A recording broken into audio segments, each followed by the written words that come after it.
Hello, welcome to the conversation here on News Central Television. This is the show where we bring you all the latest political happenings on the African continent. I am Gbenga Aborowa. And I am Rita Omodia. It's another week of the conversation right here on News Central TV. Now, today promises to be interesting as we will be looking at Nigeria's 2023 elections where the CBN Governor, Godbless Emefiele, and the Attorney General of the Federation, Abubakar Malami, in a political storm. And also in Uganda, Museveni's son, General Muhoozi Kainerugaba, is set to announce his political agenda. You know, it's quite funny, Gbenga, and of course, recent reactions I'm seeing online is the fact that the Senate President Ahmed Lawan has also come out to buy the 100 million naira APC nomination form. So you know what's interesting about our two topics is the constitutionality of it and the legality. So you have General Muhoozi Kainerugaba, who's a serving member of the Ugandan People's Defense Forces. Yeah. And in Ugandan law, you're not allowed, you should resign or retire from the army before contesting. And in Nigeria, we see the same thing. You know, politicians are always trying to test the waters. Yeah. They have a CBN governor that is trying to contest for elective position, and also the Attorney General of the Federation. So both stories are kind of linked. You know, it makes me wonder if Uganda is turning more like a monarchy. So to say. It's almost like from father to son. It's hereditary. His father has been president for the last 36 years. So all right, let's get into the details. Nigeria's central bank governor, Godbless Emefiele, and Attorney General Malami are in a political storm. There have been mixed reactions, mostly strong condemnation, calling for the Central Bank of Nigeria Governor, Mr. Godbless Emefiele's resignation following his alleged involvement in politics, according to reports. Three interest groups, the Rice Farmers Association of Nigeria, Friends of Emefiele, and Emefiele Support Group last week paid 100 million naira for the APC presidential expression of interest in nomination forms for Emefiele. But the CBN governor, in a tweet on Saturday, said he was waiting for God's direction, but filed a suit on May the 5th through his lawyer, Mike Ozekome, asking the court to stop INEC and the AGF from disqualifying him from contesting for the presidential ticket of any political party of his choice ahead of the 2023 general elections. While a lot of people are still hoping to find out if he has finally heard from God, recent reports reaching us says a ruling on the expertise application, the George Ahmed Mohammed ruled that he would rather order INEC and the AGF to appear to state their side of the case instead of granting the CBN governor's request. Also of political debate is the news of groups supporting the Attorney General of the Federation and Minister of Justice Abubakar Malami in Kebbi State, donating 135 million naira to support his gubernatorial ambition. The group said Malami is the only candidate in the APC who can salvage Kebbi State and urged APC supporters to support his ambition to become the next governor of the state.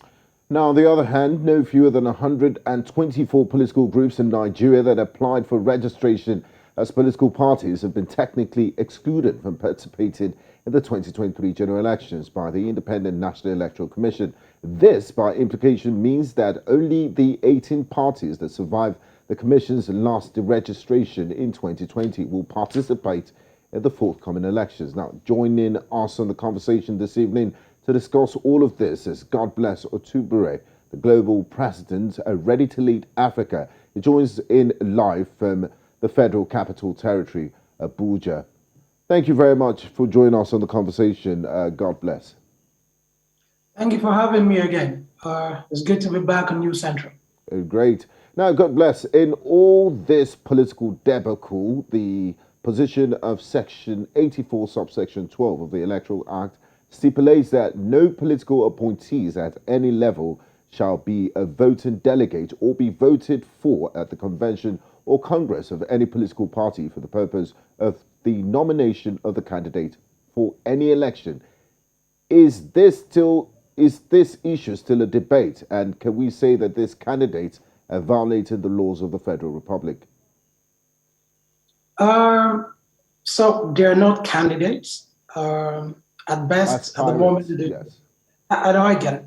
At best, they're aspirants. But when you look at the law, and it is shameful that we literally put about 2 years of our lives on hold working on the electoral reforms bill that now is an act, and specifically with the barring of political appointees from running for office whilst in office, which is actually a way to ensure that you have a level playing field for those who would come out to say they want to serve the public. That is not supposed to be a debate. I know that the Attorney General, through his office, went to Abia State to seek a court injunction, trying to strike out that particular section from the Electoral Act that had been signed into law by the president. There's no room for debate. It is absolutely against the law. The only part where you see the loophole is that particular section of the new act did not state the time frame. It did say that they cannot be delegates or people standing for elections at the convention of political parties. And I think it is that particular lacuna, that particular loophole that these two men are relying on. The anyhowness that has enveloped Nigeria today, it's unimaginable. I've spent over 30 years on this side of heaven. When they gave birth to some of us, we were just, experimenting democracy, and a lot of us grew up in our formative years understanding that we're in a democracy. And some of us also went to school, we studied political science and public administration, and we understood the importance of public office, that it is the sacred call, that your best is to leave your best for the society. But when you look at the nuisance value that these two people are literally dumping on the system, supported by an administration that is known for anyhowness, what do you expect? But I know that there will be closure. And the closure will be either we emerge from this anyhowness as a stronger entity with the resolve to do better, or there will be chaos. There will always be closure. So both of these, the two men in question, the Attorney General and the CBN Governor, are erring in the way that, the oncoming generation is asking, we're asking ourselves. But sorry to interrupt you, God bless. Don't you think, as the Chief Law Officer of the country, the Chief Justice of the Federation, Mr. Bakar Malami, should be held to a higher level of moral accountability for even attempting to do this? I mean, you see, my response, you can tell that I am paid. I'm answering those questions that you're asking me, and I'm trying to find the words. Okay. All right, God bless. Let's look at this now. I know that this law matter is still a bit of controversy, because I know Emefiele has gone to court, and then he's saying that this law should not apply to him because he's not a political appointee. But aside from the controversial law, when we look at Emefiele as the governor of the Central Bank of Nigeria, do you think he has the moral ground to contest? I mean, what interest is he actually upholding? Personal, political, the party, or the people? Okay, I'm trying to understand. So Emefiele is saying he is not a political appointee. He is an economic appointee.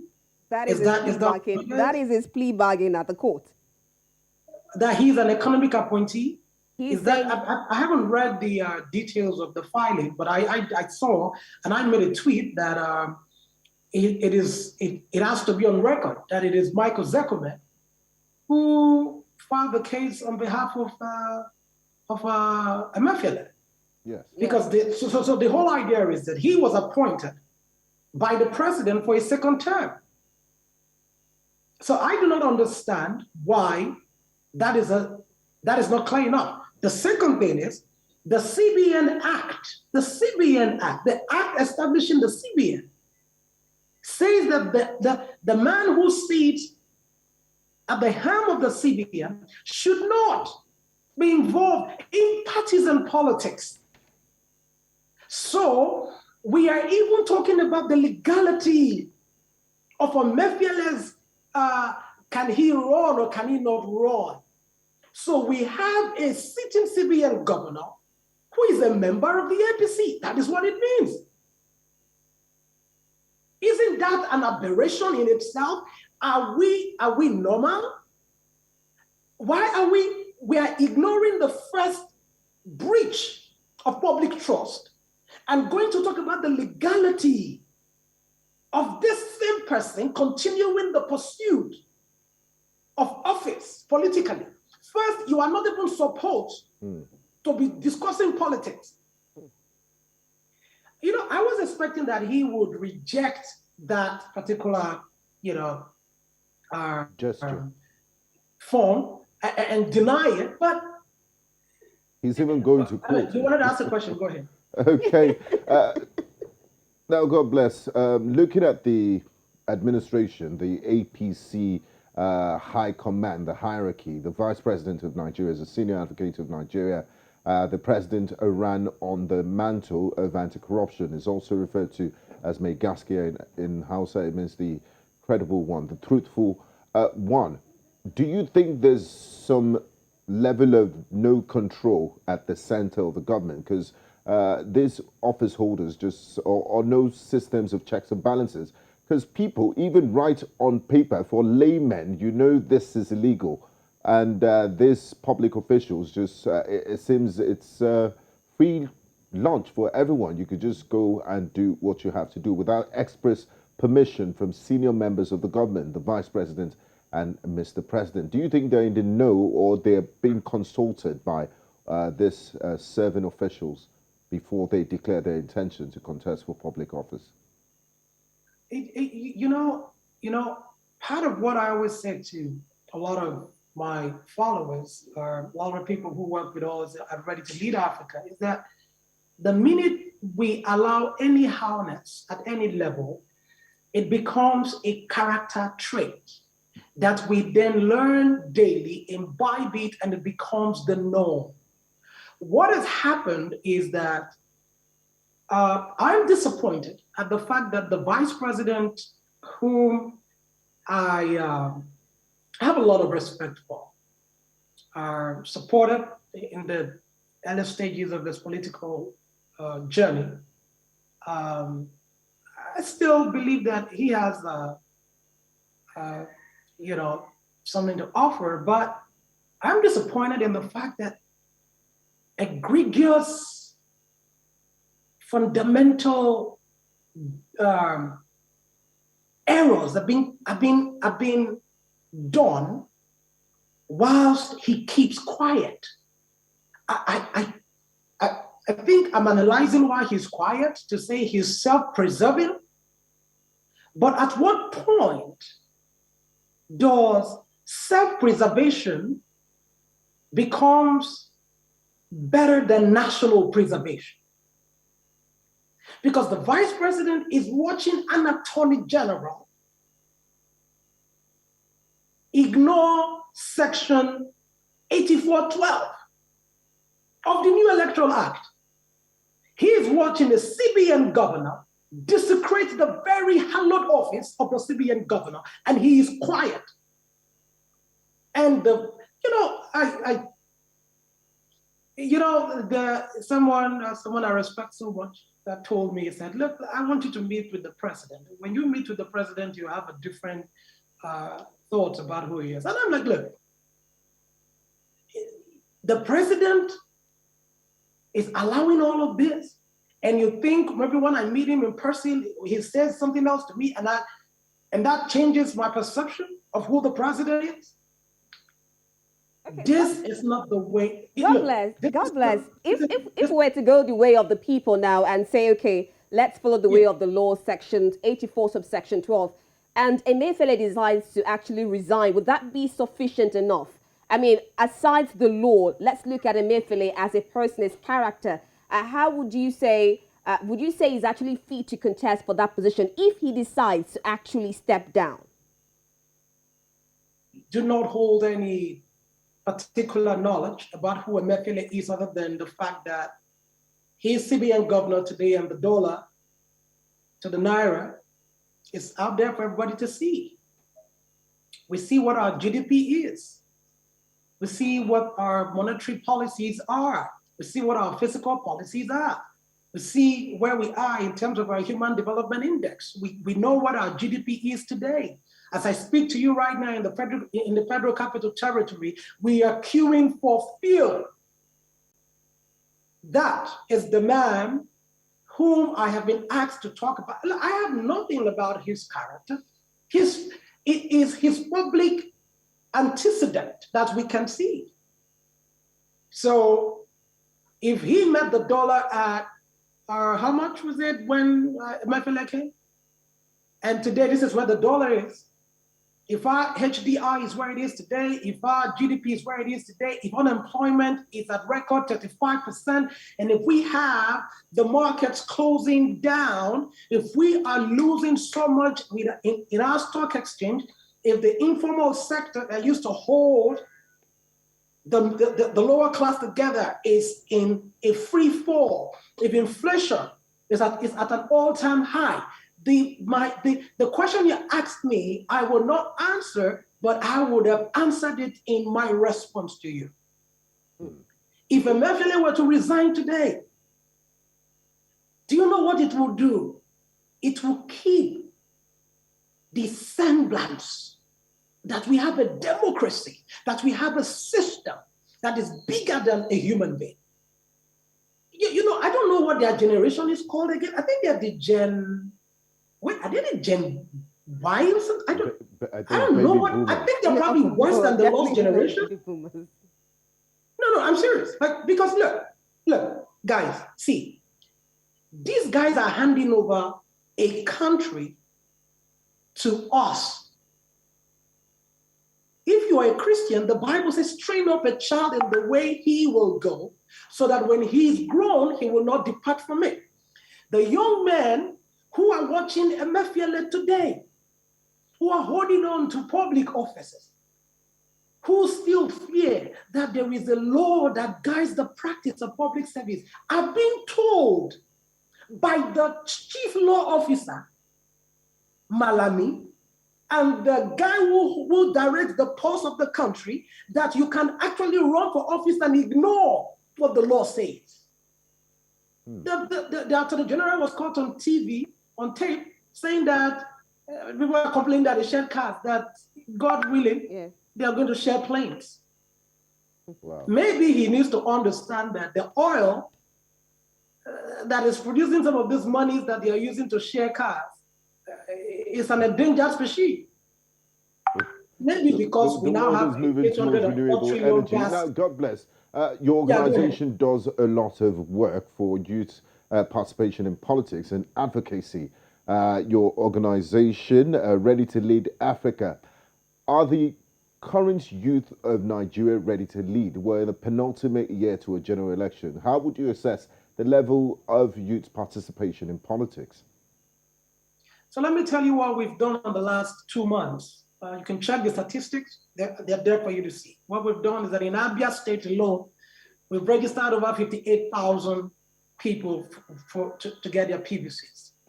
Our organization is leading that coalition. We're doing that in Lagos. We're doing that across the country.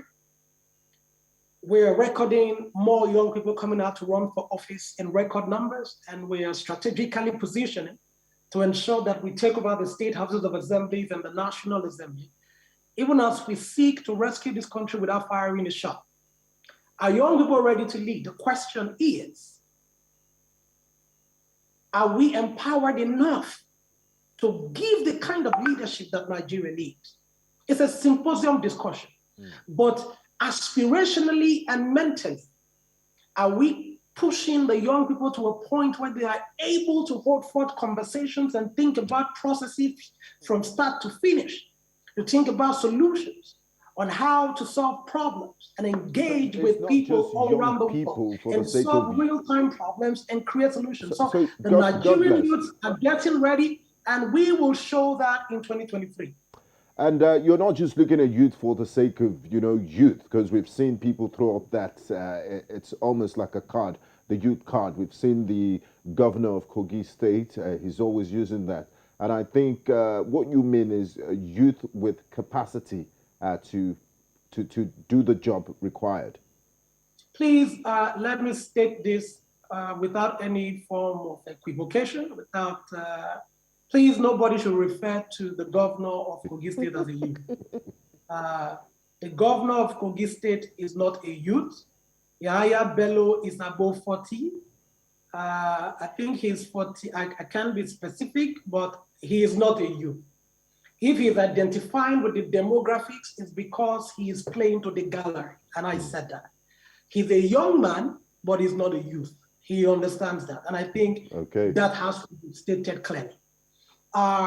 In terms of the demographics and delineation of the kinds of youth, we understand, because we're going to be pushing a lot of agenda that is driven by young people, even in the 2023 general elections, is that we understand that we have low risk youth, we have high risk youth, and then we have vulnerable youth. A lot of us fall into the low risk youth category, but today we are better informed because of the fact that the lower risk and the high risk and the vulnerable youth demographics within the youth demographics, we are responsible for truncating the organizing and the demands that we should have been able to achieve during NSAT. So there's a lot of work going towards the low risk youth and the vulnerable youth demographics so that we can have a place of convergence and assembly, so that we can all speak with one voice. The guy in Mushin, the guy in Oshodi, the guy in Kawo, the young man in the creeks of Bayelsa, guys in the cold hills of Plateau, and everyone who identifies within the ages of 20 and that 35, 38, 40 group are able to speak with one voice. So it's a lot of work.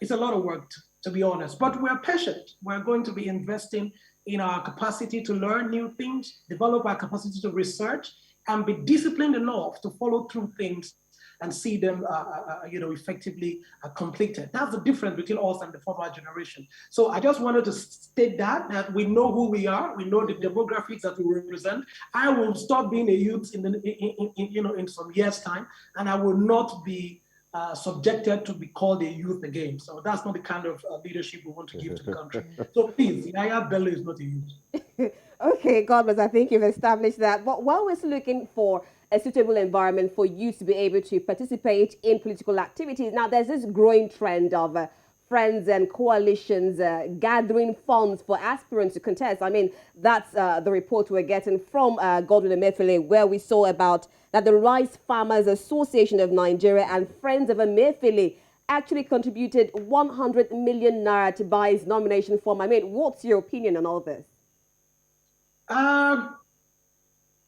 It is what we have turned our country into.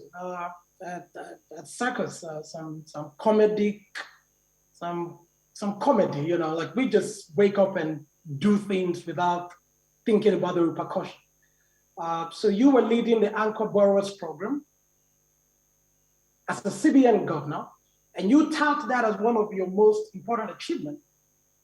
And then you then tell us that the guys who were beneficiaries of that process came together to buy you a political nomination form.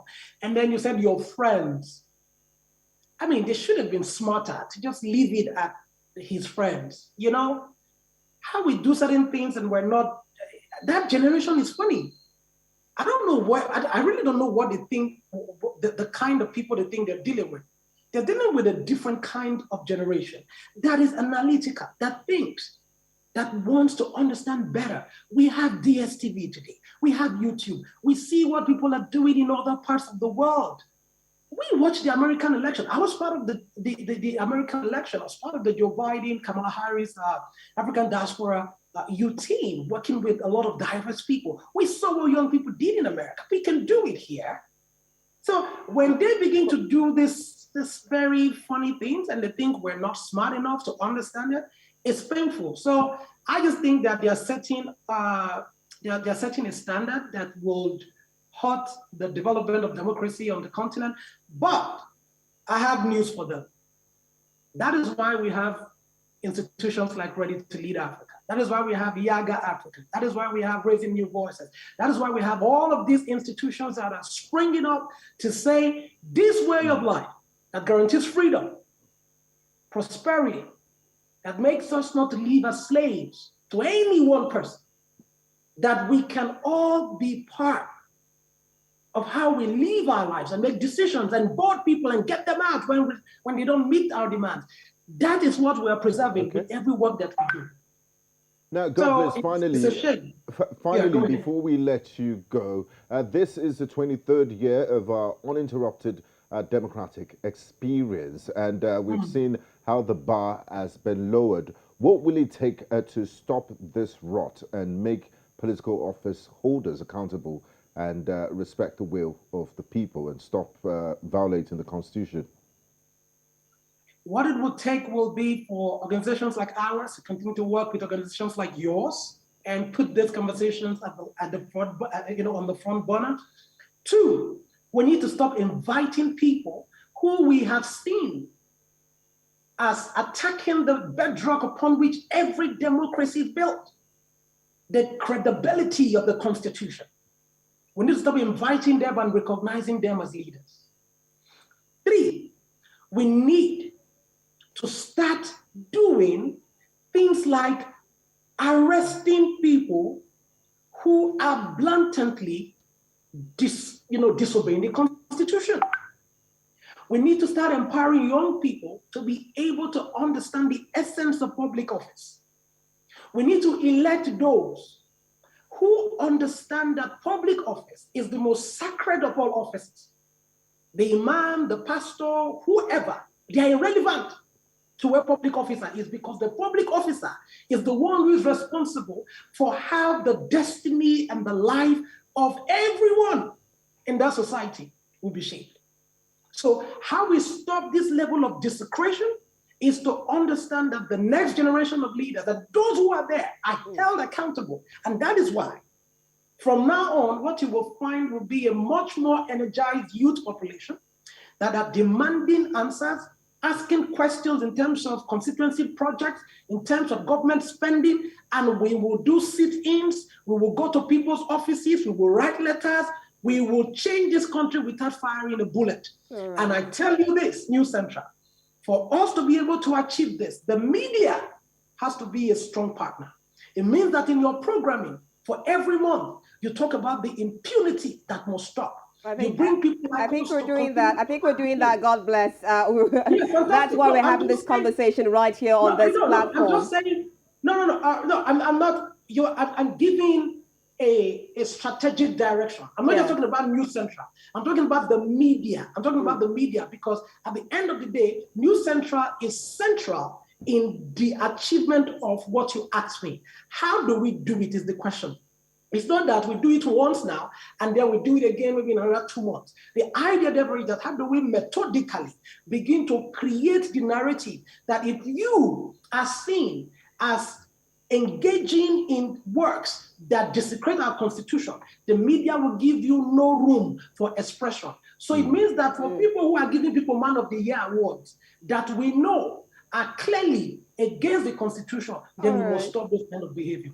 Okay. Thank you so much. God bless. Thank you very much. God bless. Gbenga was just telling me about his dreams and aspirations for Nigeria, but as you went on and on, I don't think Gbenga is having those aspirations again. But anyway, thank you so much. God bless Otubure for joining us on the conversation. Thank you. Thank you so much for having me. I'm grateful. You're watching News Central now. When we return from this quick break, we'll be looking at the political development in Uganda, where the first son and commander of the Ugandan People's Defense Forces Land Forces General Muhoozi Kainerugaba has declared his intention to run for the presidency of Uganda and succeed his father. We'll be back shortly.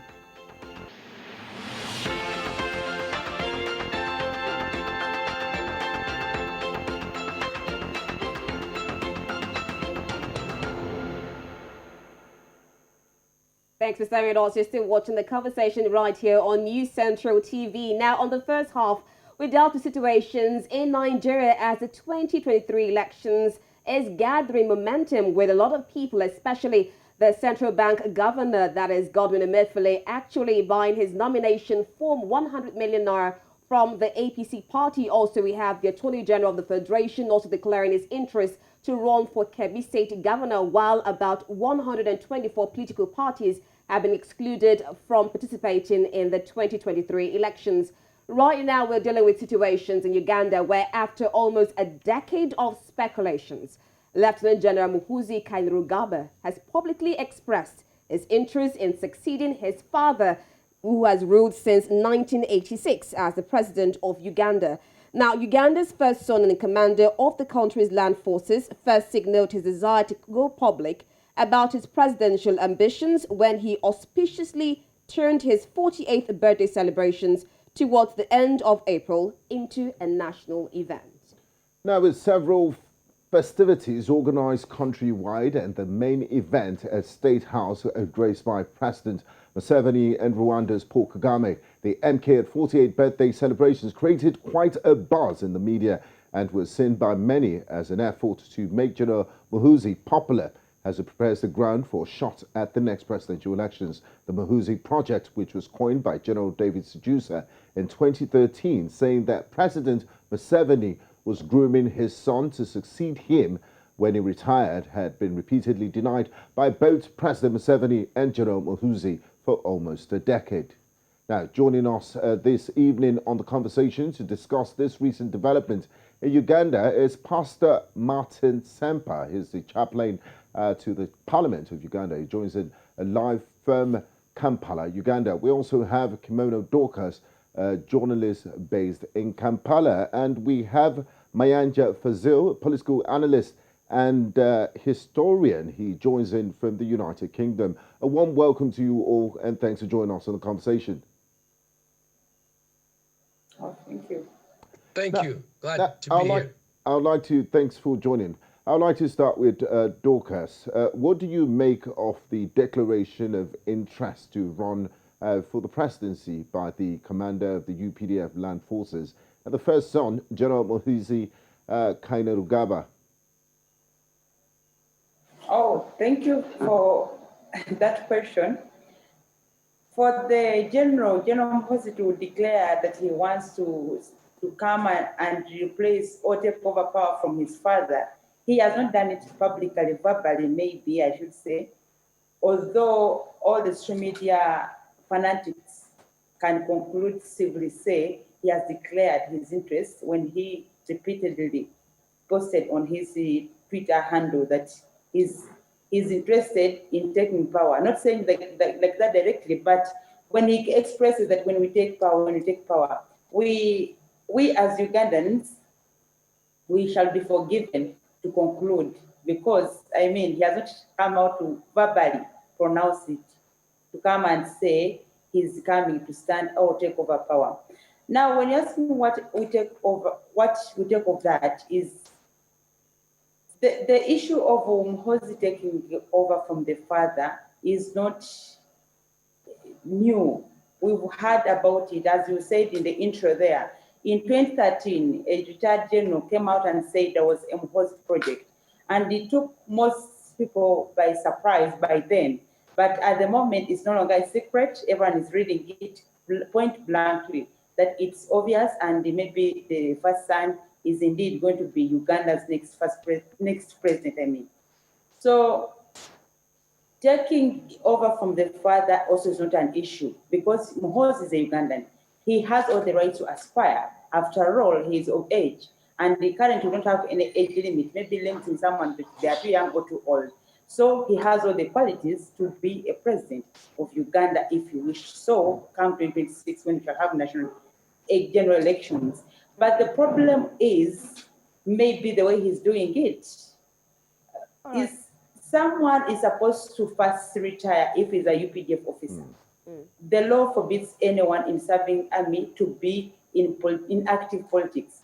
But this is something that we're seeing for the first time, I should say. Someone is still in service in the force and outrightly politically engaging with the nationals. So shouldn't he be punished for this, for violating the Constitution of Uganda as a serving officer, being political and declaring his interest? It's a funny question. He should be punished. I mean, he's breaking a law. He's a criminal. Actually, he has committed what we call treason. You are going against the constitution of the land.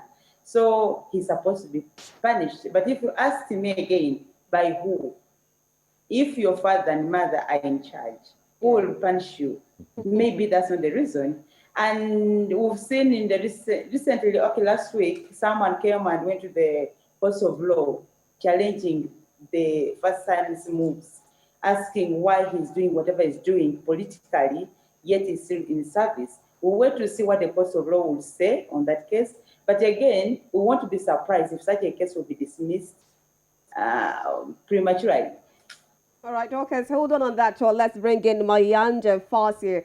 Now, we hear of the legal scrutiny, especially with the position that Muhoozi actually opposed in Uganda. Now, do you feel that he is ripe enough to actually go in and contest as a presidential candidate, seeing that his father's actually ruled since 1986? Now, let's also look at the person of Muhoozi Kainerugaba. What kind of man is he?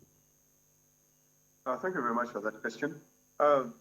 Now, like Dorcas said, that definitely Muhoozi being Ugandan, he has every right to contest, in a democratic process that is in the country. But the thing is that for him to start politicking when he is still a military serving officer is really, really unacceptable.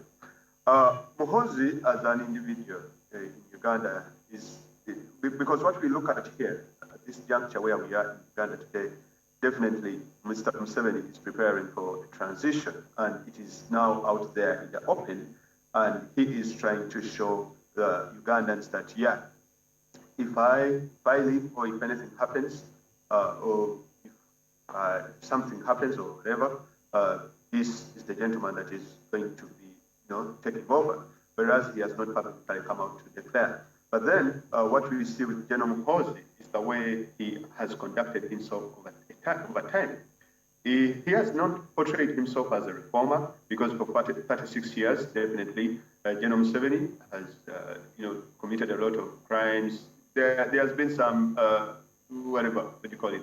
He has done some good things, but he has also done a lot of really, really, really nasty stuff. Corruption is the order of the day. The kidnapping of political opponents, the kidnapping of people is the order of the day these days. People are being taken away, people are being tortured, kidnaps, murders, all that kind of stuff is happening. And swindling of government funds and all this kind of stuff, nepotism, patronage, mentioning all is there.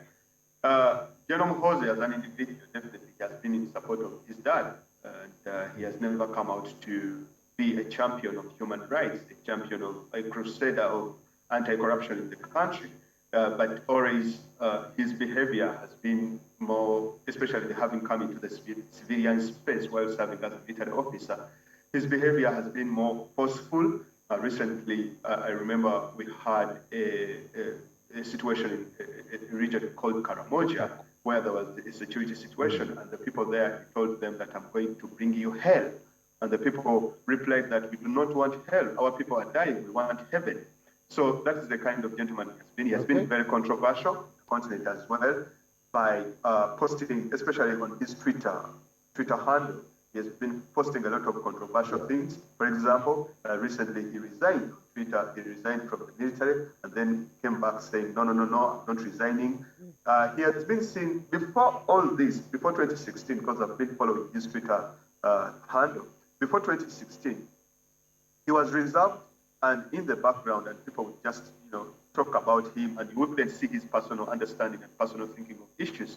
But when he started tweeting, and started doing, all these sorts of stuff, especially his tweets. I've said a lot about Window him. into his thoughts.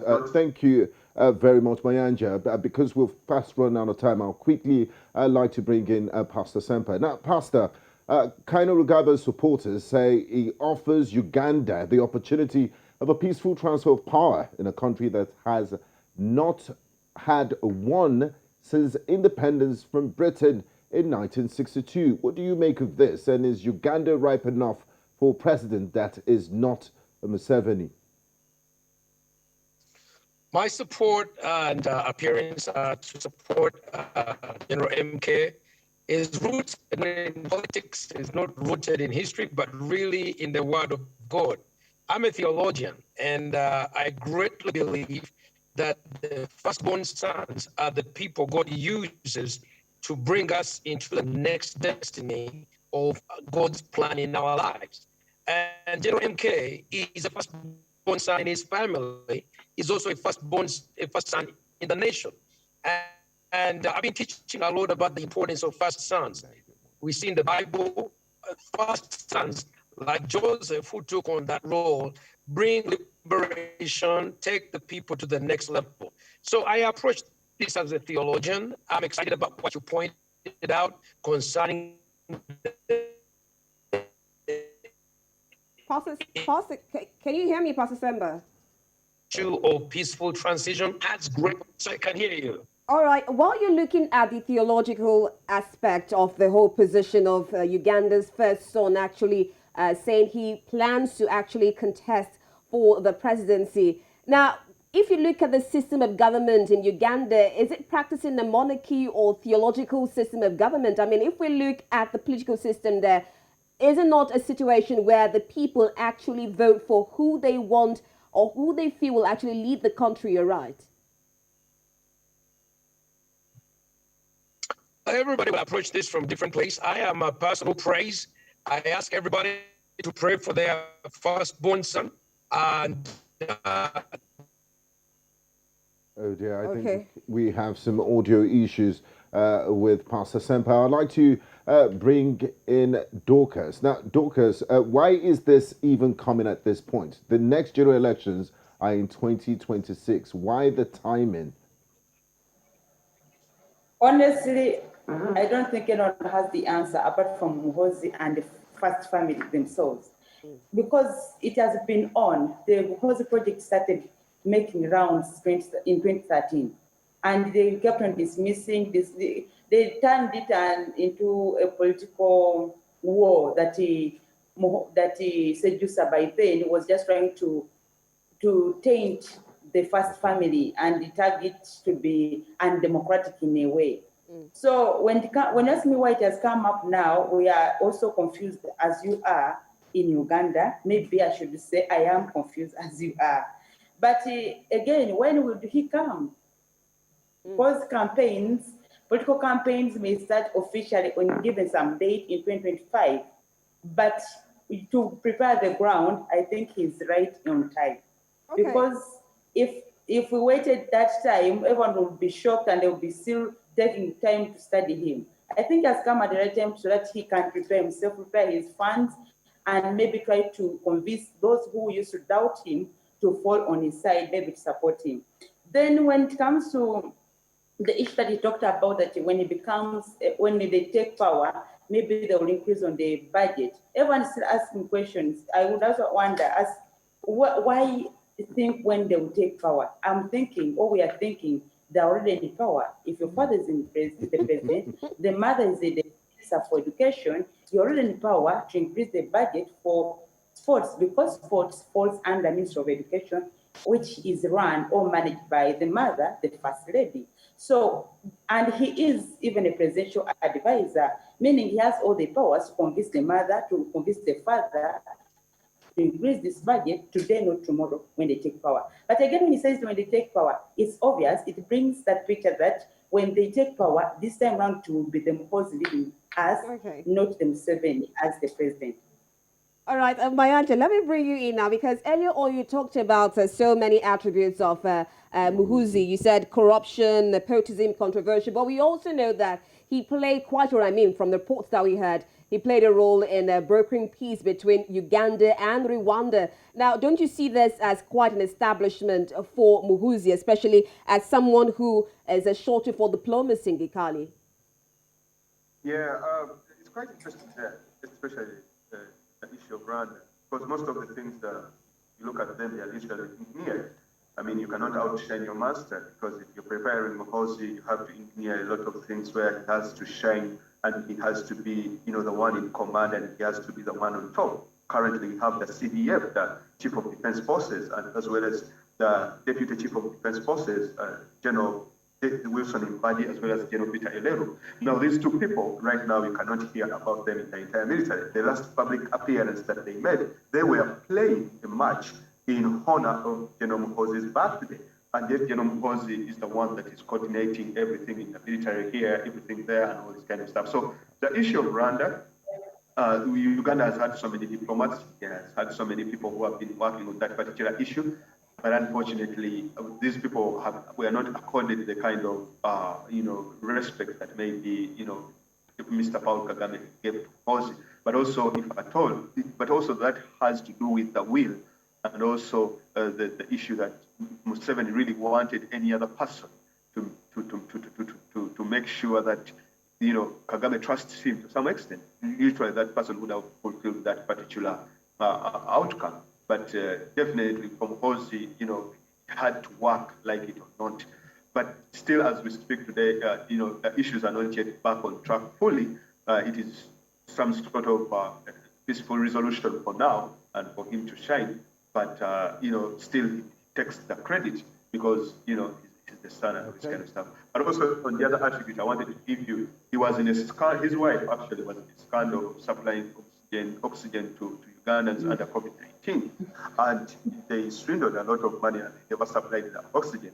In the end, when they asked them to deliver, of course, nothing happened to the general and his people. He has also been doing so many other things. Whenever the Ugandan basketball team got stranded in Rwanda, again, it's Muhoozi who came to their rescue. So people ask where he's getting all this money, and to be able to do all this kind of work, no one can even answer. Okay, thank you very much. I would like to ask Pastor this final question. Pastor Ssempa.